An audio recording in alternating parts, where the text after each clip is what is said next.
Hello everyone. Before we get started, please like and share and comment on this video once it's done. This helps with the algorithm so it can push my videos out there for people who might be a fan of my content. Also, make sure you subscribe to my YouTube channel if you haven't already.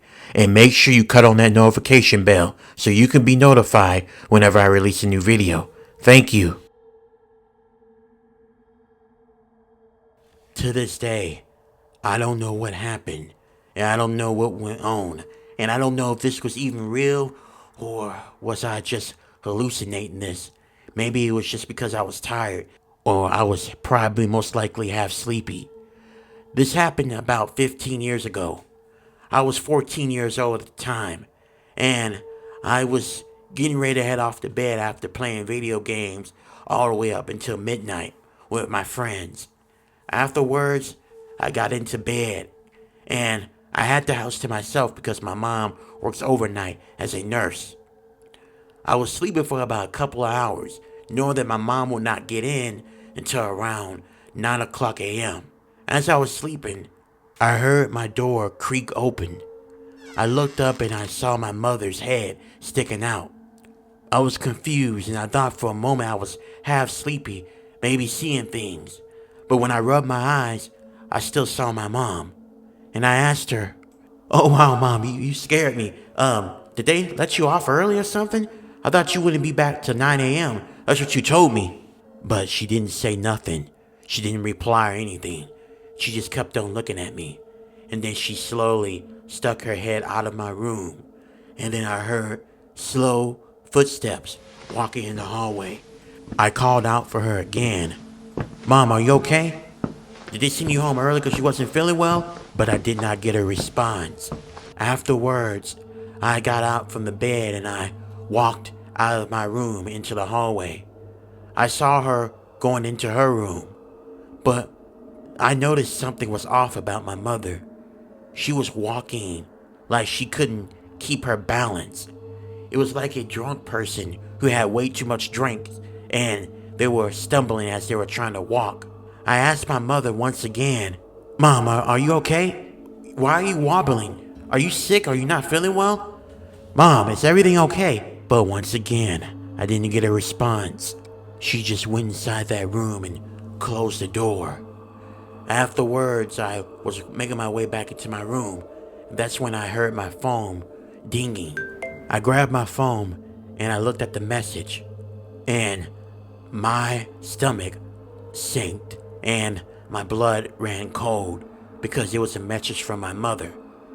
She was reminding me to head off to bed because I had school in the morning. And she was telling me that she'll see me tomorrow at 9:30. She'll be coming in about 30 minutes late. She sent me a voicemail message as well, and it was her.